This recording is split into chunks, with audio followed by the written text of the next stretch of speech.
노영민 실장님 답변 부탁드립니다. 그 농지 소유와 관련돼서 말씀드리고 싶은데요. 꼭 농업을 전문적으로 하고 또 영리 행위를 추구하는 농부만이 농지를 소유할 수 있는 겁니까? 상식적으로요. 그렇지는 않습니다. 그렇지 않죠. 그러니까 농지를 우리나라 아마 공무원들 중에서도 정말 많은 수의 공무원들이 농지를 소유하고 있습니다. 그런데 그 공무원들에게 농지를 소유하고 있다고 해서 뭐 농업 경영이 영리 행위이기 때문에 공직 윤리를 위반한 것이다라고 하지 않습니다.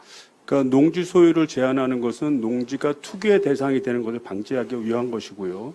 기본적으로 취미 활동이거나 또는 차후에 농업 경영을 하고 싶은 자가 미리 준비하기 위해서 일정 시간을 투자하고 한다면 농지를 소유할 수 있는 것이 농지법상 내용 아니겠습니까? 네, 그 영리성 유무는 농업 경영의 필수 요건이 아닙니다. 그래서 사저 부지에서의 영농 활동은 영리 행위에 해당하지 않는데 이것은 농지법상 농업 경영의 정의 자체가 자신의 계산과 책임하에 농업을 영위하는 것이라면서 영리성을 실장님 요건으로 잘 하고 있지 알겠습니다. 않습니다. 잘 알겠고요. 그래서 결론적으로 말씀드리면 문재인 대통령께서 퇴직하고 나신 다음에 양산으로 내려가실 거 아닙니까? 거기서 농업 활동을 하실 겁니까? 안 하실 겁니까? 농업 활동은 할 겁니다. 예, 됐습니다. 근데 다만 그것이 영리 행위는 아닙니다. 아, 예, 그러니까 영리 행위가 아닌 농업 활동 취미라 하더라도 그 자가 소비할 것이라 하더라도 그것은 농지법상 문제가 되지 않습니다. 그러니까 현행 농지를 소유하는 문제에 대해서는 지금 취미 활동을 하고 계시고 있고요. 또 향후에 퇴직한 후에 내가 농지로 활용하겠다라는 계획을 갖고 계시니까 문제가 없고요. 또 퇴직하고 난 다음에 농업 활동을 하는지 안 하는지를 따져서 판단하면 된다 이렇게 보면 되죠. 네, 그렇습니다. 예, 알겠습니다.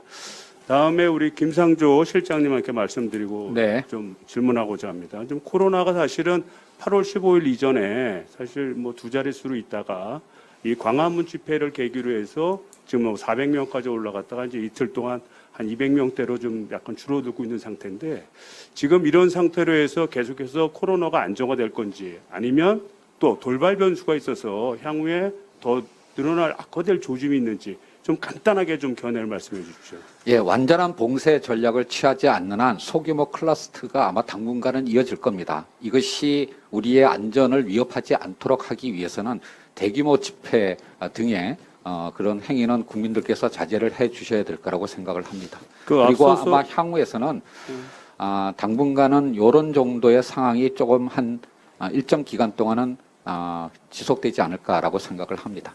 지금 굉장히 엄중한 상황에 있습니다.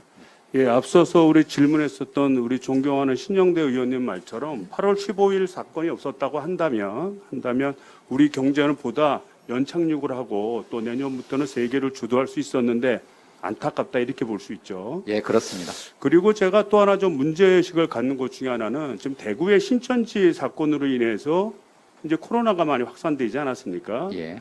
근데 지금 이 광화문 집회의 경우에는 문제는 뭐냐면 저희가 인천의 지자체 우리 그 상황을 보니까 진단 검사를 이행하라는 행정명령을 내렸음에도 불구하고 58%가 행정명령을 이행하지 않았습니다.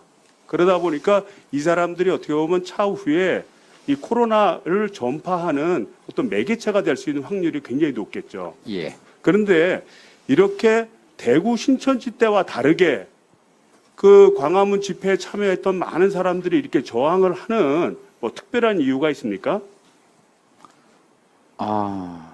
뭐 그거에 대해서는 뭐 제가 직접적으로 말씀드리기는 곤란합니다만은 아마도 종교적 신념에 또 정치적 이유까지 결부되어 있는 것이 아닌가라고 생각합니다. 본 의원이 볼 때는 두 가지 문제점이 있는 것 같습니다. 하나는 너무 처벌이 약합니다. 사실 코로나 문제는 이게 자기 개인의 문제가 아니라 우리 주변 이웃을 넘어서서 국가 경제에까지 영향을 미치는 중차대한 일인데 이 이행명령을 이행하지 않았을 때도 200만 원 이하의 벌금에 그치는 그런 좀 약한 처벌이 하나가 문제가 있고요. 두 번째는 대구 신천지와 다르게 이 광화문 집회의 경우에는 이 사회 지도층이 솔선수범하고 모범을 보임에도 불구하고 그렇지 아니하고 참여를 하고 확산시키는 그런 사태에 있다는 겁니다. 특별히 뭐 정광훈 목사는 말할 것도 없고요. 또 유력한 정치인들도 많이 참여를 했습니다. 심지어는 인천시의 전임 시장을 지냈던 분도 참석을 했고 국회의원 지낸 분도 참석을 했습니다. 물론 이분들은 이 진단검사 이행 명령을 수용을 해서 받은 결과 음성으로 판정이 됐지만 그 외에도 많은 선출직이었던 분들이 지금 현역이거나 또는 전임인 경우에 이런 이행 명령을 만약에 받지 않기 때문에 다른 국민들이 볼 때는 야 이거 안 받아도 되는 거 아니냐 이렇게 오해해서 생기는 것이 아닐까 생각되는데 그 점에 대해서는 어떻게 생각하십니까? 예, K방역이 성공적인 결과를 가져온 가장 중요한 이유는 우리 국민들의 자발적인 참여와 연대 의식에 있다고 생각을 합니다. 그런데 최근에 이제 굉장히 좀 우려스러운 상황이 있는데요.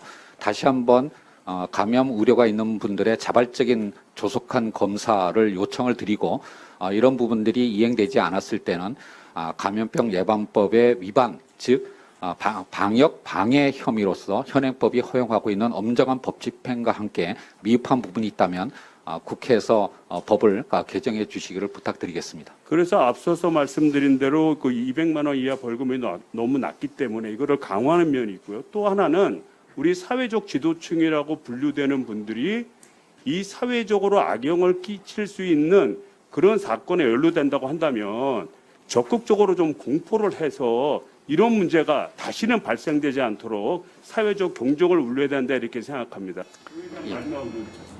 예, 의원님의 말씀에 전적으로 동의를 하고요. 최근 정부는 방역 방해 행위에 대해서는 엄정한 법 집행의 를 위해서 최선의 노력을 다하고 있고 더 나아가서 사실은 가짜 뉴스라고 부를 수밖에 없는 여러 가지 어떤 이야기들에 대해서 그것을 적극적으로 차단하는 그런 어떤 노력까지 하고 있습니다.